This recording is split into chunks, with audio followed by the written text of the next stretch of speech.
You know, there are people who have learned to survive by feeling nothing, not because they're cruel, but because somewhere along the way, the world taught them that feeling was dangerous.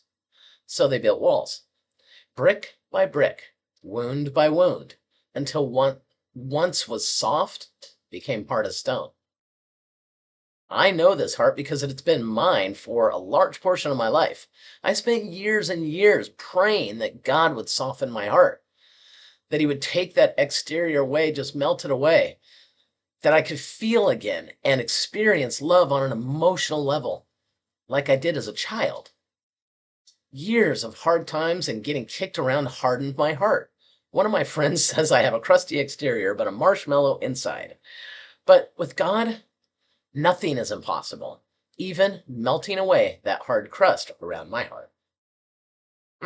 So Ezekiel 36:26 says, I will give you a new heart and put a new spirit in you. I will remove from you your heart of stone and give you a heart of flesh. This was the promise that God made to a people who had grown hard, not from strength, but from survival. And he didn't say, try harder, feel more, be better. He said, I will remove it. I will give you something new. So that means turning your heart of stone into one of love, connection, and understanding. And believe me, I know this to be true. Transformation doesn't begin with willpower, it begins with surrender.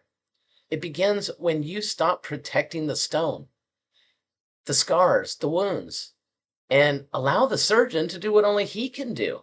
Let God be your divine physician. A heart of flesh feels things.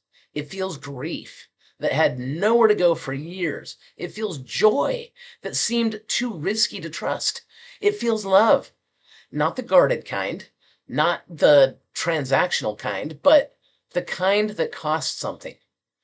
And that can be terrifying for some people. And that is holy. Because love, the way God designed it, the way he's extended it to us, is not weakness. It's the bravest thing a human being can do. You were not made to go through life behind glass. You were made to be known, not the version of you that has everything together, the real one, the one with the history, the one God is still writing as you work through your process. A heart of flesh doesn't mean that you won't hurt again. It means that when you do, you won't disappear inside yourself. You won't feverishly guard yourself or push people away. You'll stay. You'll feel. You'll trust the one who gave you a new heart to carry you through. Maybe today you recognize yourself in that stone.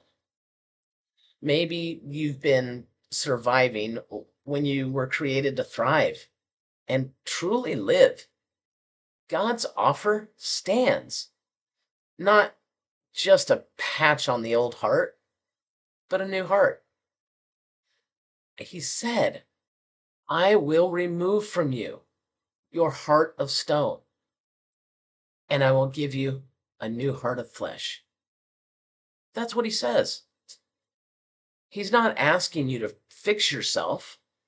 He's like asking you to let him do his work.